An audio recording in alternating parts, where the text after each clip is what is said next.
Have you ever felt like the narcissist was your only recourse, your only way? But somewhere deep down inside, you knew something was not right. And that's unfortunate that a narcissist will take the time to destroy life in order to gain control over you and your life. Yes, destruction. And yes, a problem that the narcissist created so he can solve it and be my hero. I'm going to give you examples of their ammo, their strategy, and what you must do to guard yourself and release yourself from this type of bondage. Hi. Yes, the narcissist tricked you. Yes, the narcissist tricked you and set you up to make himself look like your hero. The narcissist's strategy is to control and maintain control over you. The narcissist is very calculating and highly manipulative. They try to get you to adore them, admire them, and be totally sold out, utterly sold out for them. The narcissist's strategy also is to turn you away from your family and your friends and your support system so that the narcissist is your only support, your only way. Excuse me. The narcissist loves chaos. They like chaos and they create and set up chaos just to make themselves your hero. The narcissist likes to control the situation or the circumstances and distort the facts. This is all to reel you in. It's a form of gaslighting. So let me tell you something that happened to me. I wonder if it's something similar happened to you. How the narcissist woo you. It's one of the first times that we had met, I guess you can call it a date, and we were by the waterside. And I asked the narcissist point blank if he was separated. Have a good one, Dad. Okay, you too. Take care now. All right. I asked him, was he separated, divorced, or married? And he said he was divorced. Later on, I found out as we were getting close to the time of having to look for a marriage license or actually get engaged. I said, you told me you were divorced. And he said to me, I felt like I was divorced. Well, I was floored because I actually just painted him. He had already won me over, and I had already believed that he could do no wrong because that's the image that he set up for me. That's the image that he set up for me to believe about him. And so it's unfortunate that he said to me he felt like he was divorced. There's a difference between feeling like and actually being divorced. Just like they say, I've heard people say, you're a little pregnant. You either are or you are not. And so, point blank, the narcissist lied to me. Outright lied. Told an untruth, and which is also a red flag that I did not catch at that time. If you find out the narcissist has lied to you on your first date or first couple of dates, actually, now that I think about it, it was the very first date. Because there was a date that was already scheduled, but the narcissist could not wait. And for some reason, they're always impatient. They're always rush, trying to do too many things too fast. But I digress. So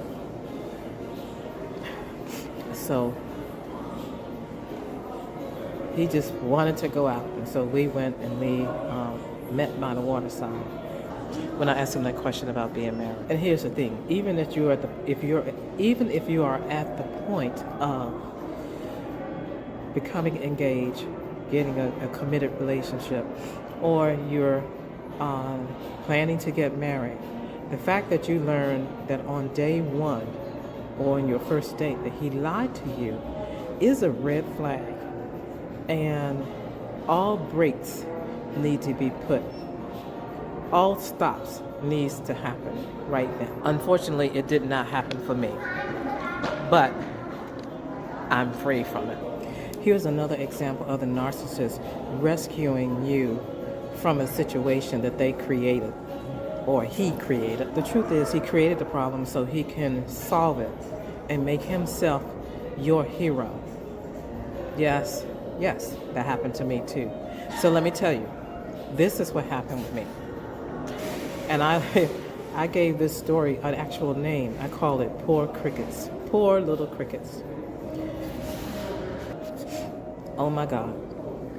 The narcissist put crickets in my light fixtures. So here's what happened. I had ended a relationship with an ex-boyfriend. The narcissist believed I was still involved with him. I was not. The narcissist thought that the ex-boyfriend was still coming to my house, but he was not. And in the meantime, this happened to be in the fall when the crickets come out and they hop on anything and everything and into your house so they can get into your house, in between screen doors and so forth. And I was in my condo, and they would get right in between my sliding glass door off of my balcony. And so he happened to see me scream one time, or screech, or whatever, when cricket was hopped in my house. And I would always get rid of the crickets by using a vacuum cleaner or using a spray or something like that. But the narcissist, in an effort to try to make himself the hero, what he did was he collected crickets when I was not home, because I wanted to trust him. So I actually left my home for a few hours, probably to go to the store. I can't remember, but I do remember leaving my home. And that happened on more than one occasion. But the narcissist opened up the light fixture that's, up in the ceiling. One of those crystal ones that you can see. Had a little pattern in it. Anyway, he had put crickets in there. Put the light fixture back up and screwed, the little screws to hold the light fixture in place. And those crickets probably had been in there for days and days, maybe a whole week. I remember coming home from serving my client and turned the light on because it was dark. And all of a sudden I heard this fidgeting and this fidgeting sound. I don't know how to describe it. And I'm like, what is that? Turn it off. And didn't think anything else of it because I went back in my bedroom, or I was either in the living room.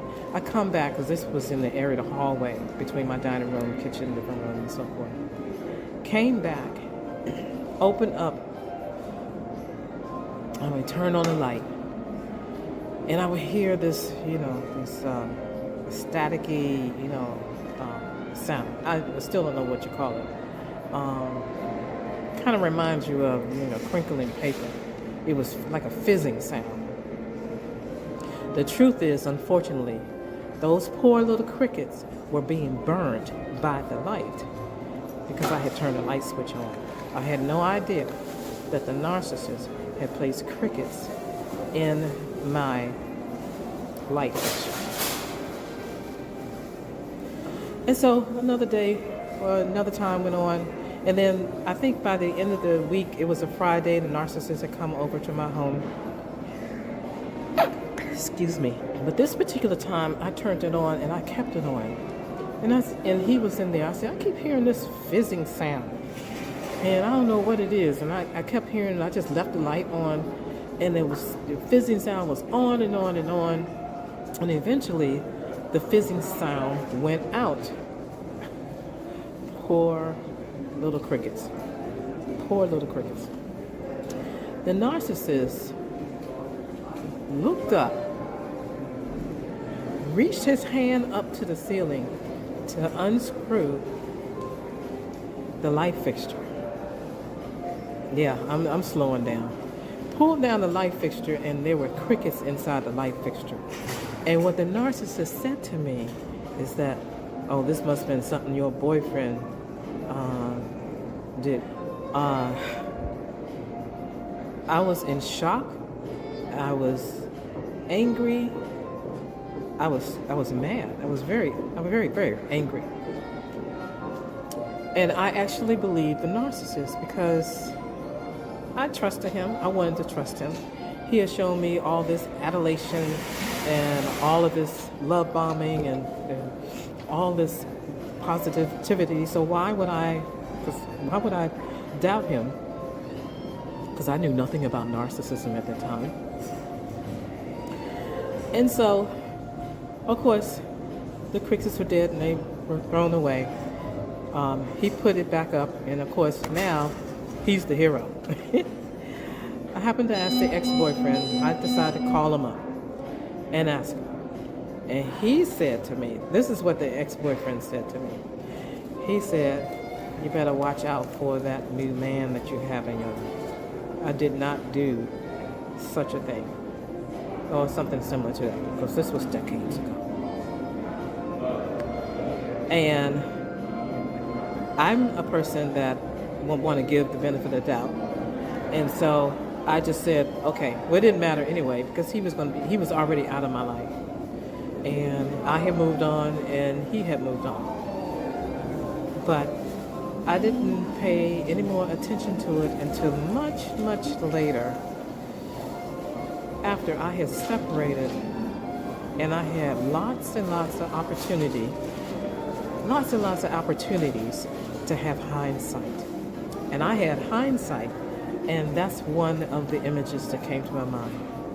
And I realized then the narcissist put those crickets into my light fixture, trying to make himself look like a martyr, trying to make himself look like a hero, at the expense of an ex-boyfriend that wasn't even in my life. Just control and just manipulation. And that's unfortunate that a narcissist will take the time to destroy life in order to gain control over you and your life. Yes, destruction. And yes, a problem that the narcissist created so he can solve it and be my hero.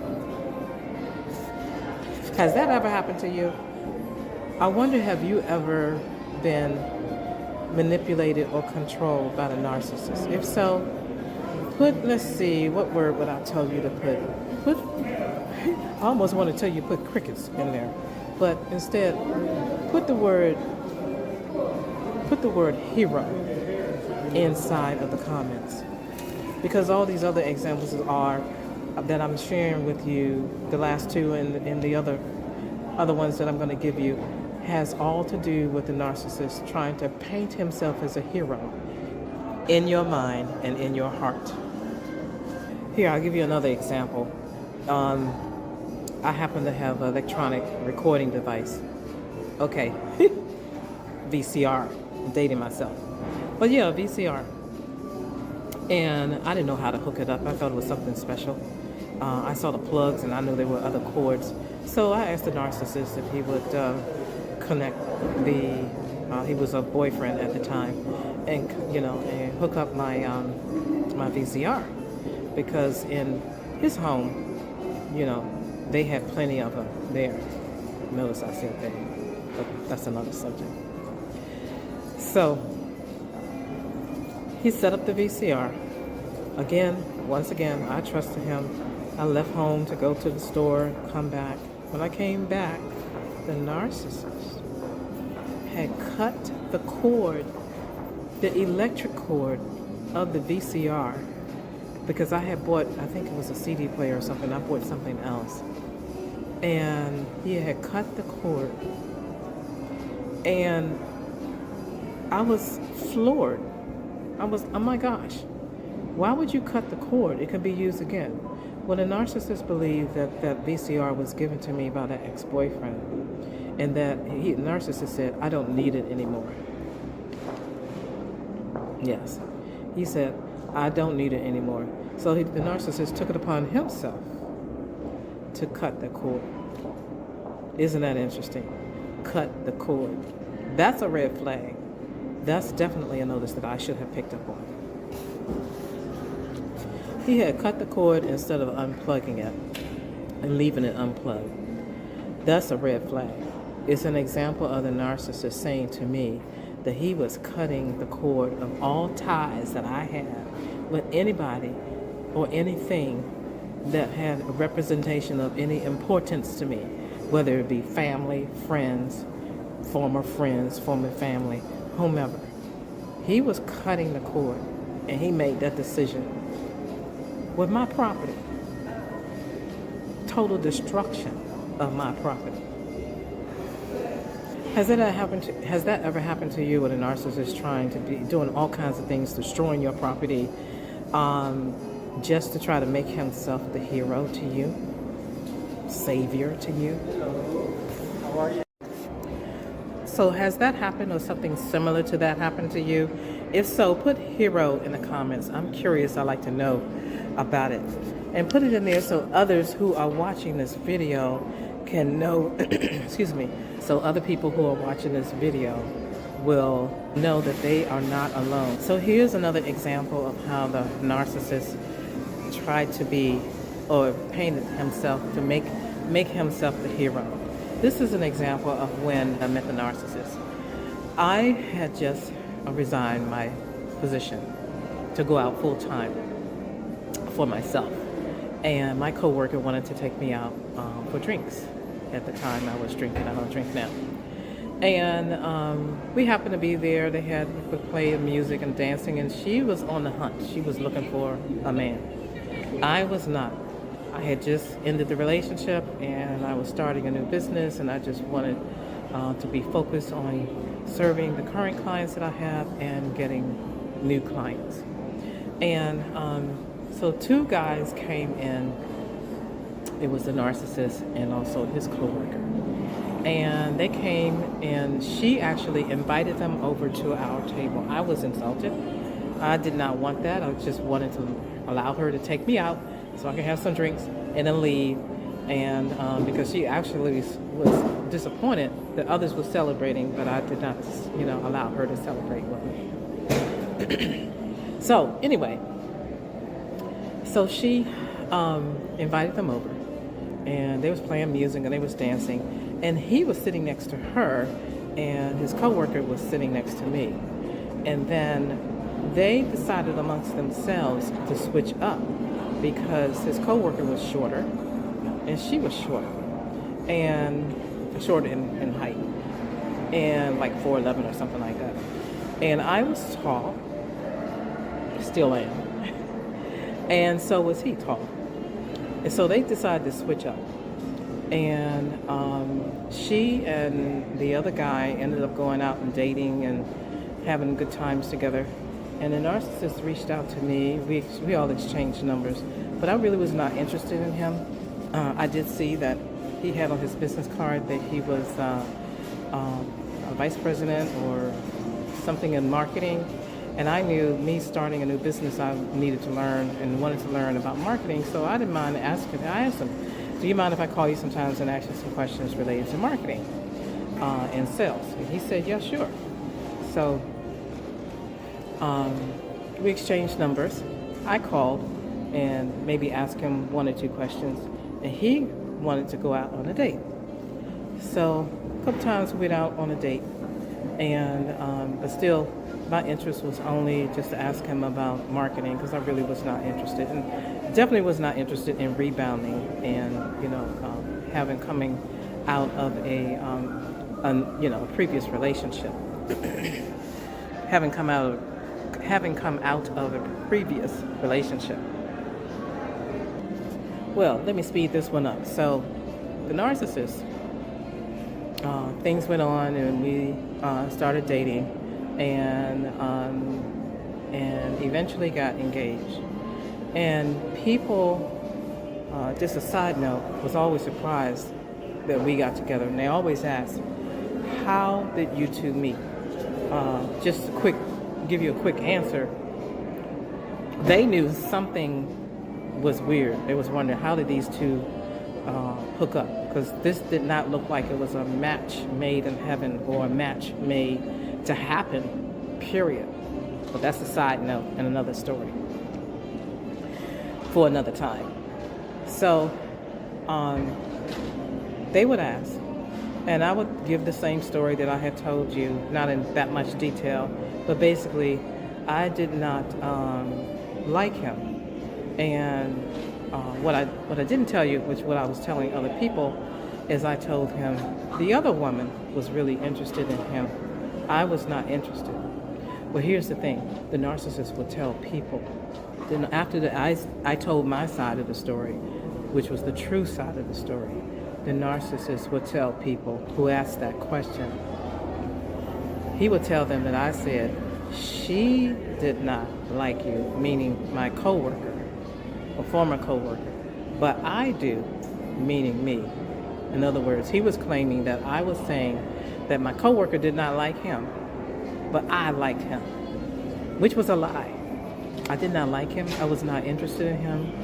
And he twisted it around because he wanted to make himself receive praise, because I had given a negative impression that he was not likable by me, and he wanted to give an impression that I did like him.